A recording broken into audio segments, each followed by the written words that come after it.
Hi all, hope you're doing well. I just wanted to give you a quick demo on something I've been working on in my spare time for the last little while. So we all know that AI can do text generation, and that's been very useful. And I've been using it for code generation. That's also been very useful, but it can do more. You might have heard of something called function calling or tool calling. This is OpenAI's documentation on it. It's basically a way for models to fetch data and take actions. It's a way for AIs to take user input in the form of natural language, English text, and convert those into specific actions with parameters. You might have also heard of Model Context Protocol or MCP. This is Anthropic's version of the same thing. It's just a slightly different way to do roughly the same thing. Yeah, so but basically it allows AIs to do stuff, to actually take actions on our system. They don't actually have access to our system. Really, all they're doing is interpreting user messages and deciding which of our predefined tools or functions to call with specific parameters. So I'll give you a little demo. So in admin, this is only available for me at the moment. It's not released, because we haven't had those conversations, and as you'll see shortly, it can only do a few basic things. So it just takes the form of a chatbot, similar to what we have on our public-facing sites. Well, don't really have any, but hopefully soon. I can just talk to it like a normal chatbot. I can ask it, what can you do?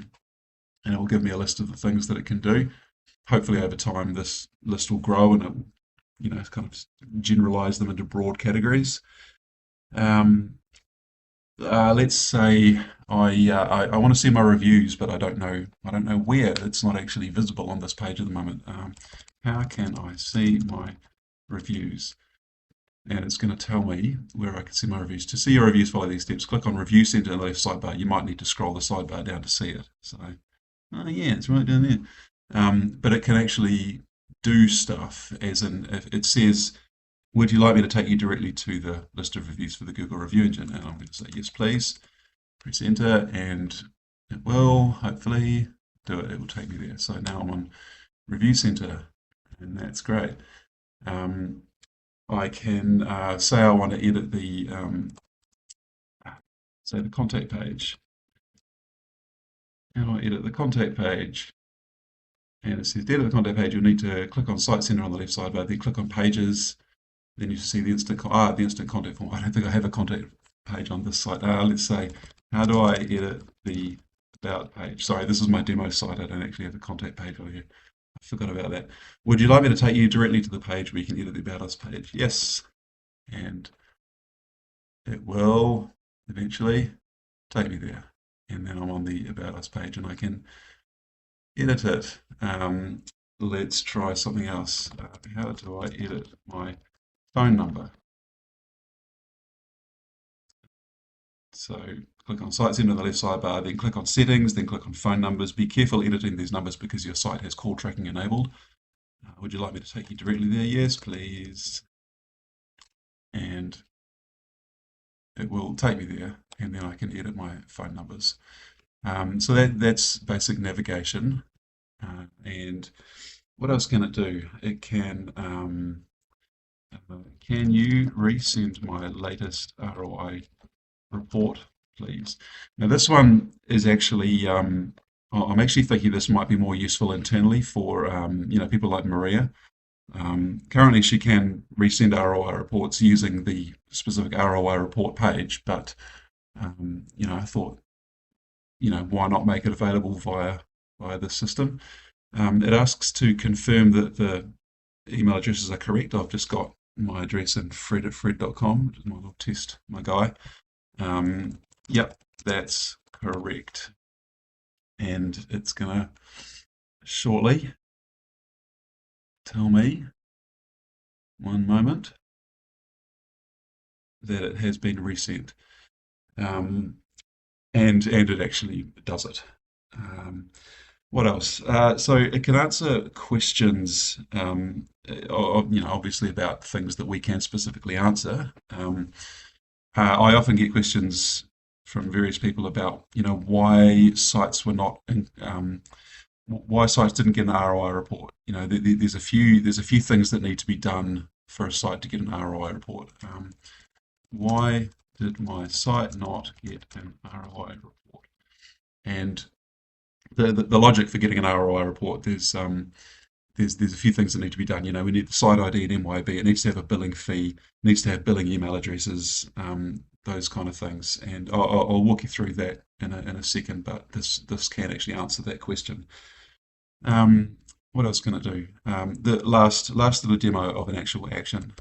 Can you send an email to my database, please? And it will ask me which email I'd like to send. Send the big savings one, please. These are just emails that I just mocked up for this.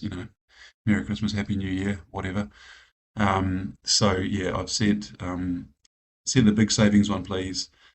Um, uh, Subject line should be big savings in store. Sorry, today.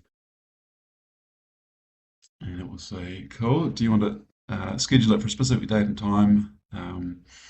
Or it could be sent immediately. I'm going to say send it April, what's the date? I'll send it April 15th, midday, please. And it will ask for final confirmation because obviously this is sending an email to a whole bunch of people. So we want to make sure, yes, yes. And then it will go ahead and schedule the email. Now, obviously, that's not going to be sent because I've commented it out because I'm not quite ready to unleash it on the world yet. So that's a basic demo of the kinds of things that it can do. Now, it can do all those things, but because I have specifically identified those actions and written code to support those. So I'll just really quickly, I know you're not interested in code, particularly, but I'll just kind of walk you through the kind of things that's involved for creating these actions. So this is the navigate to page one. We have a description, and that's just basically in English, a couple of sentences, navigates to a page in the admin dashboard. This is instructions for the AI. First, tell the user how to get to the page using the directions key. I'll show you that in a second. We could just immediately take the user there, but I figured we should, tell them where it is, how to find it, and if they want to be taken there, then we can. Also ask the user if they want to be taken to the page. If they say yes, take them to the page, and then we give the AI the page options, and that's just assembled from this list, which is I've added a few pages here. This is the one for the phone number. We could eventually add all the settings pages here. It's just a matter of just listing them all out. And then for every page on the site, the About Us page, the home page, the contact page, all the product pages, whatever. And we can have conditions based on whether they've got a particular product. So this is how you see the list of blog posts. This is for the GRE, so we could eventually just add every single admin page in here. This is the one for sending a bulk email. It's again got a big kind of list of instructions for the AI. We're sending the AI the list of emails that can be sent. Before sending the email, the user will need to provide these things.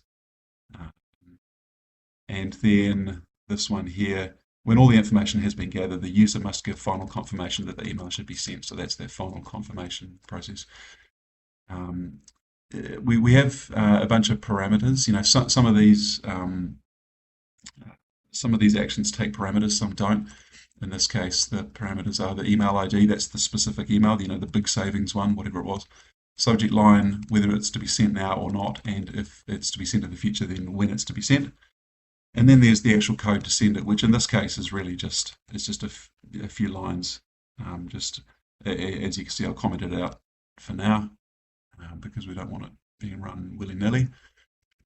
This is the resend ROI report job. The actual code to do it is just that. It's just one line because we already had a command to send the report. We just needed to kind of wrap it with the instructions for the AI. So and there's an extra little complication here that if the site doesn't have any emails, the instruction to the ROI is resend the latest ROI report to the site owner. This is not possible because there are no billing emails in MYOB. So this one can't be done. And the AI will tell you, it'll interpret that, it'll say that it can't be done. Um, this is the other case where we do have email addresses, require confirmation of correct email addresses before sending.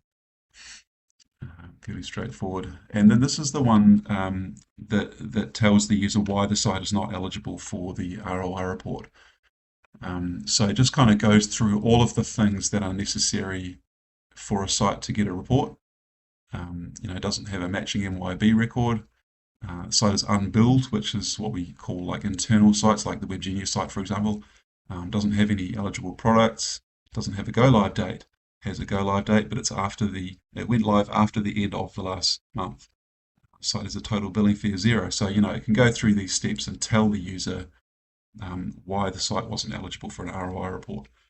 And we have similar questions for why wasn't the SEO section included in this report? Why wasn't the ads section included in this report? And we could do the same here. We could build that logic into a system like this so that the user can ask the question and get a sensible answer.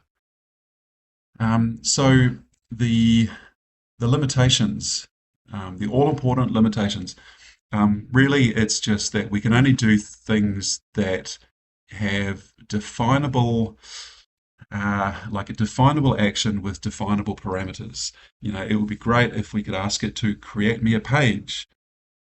We could create a page, but it would probably be a blank page, with nothing on it, just like adding a new page in Site Center now. We could do that quite easily.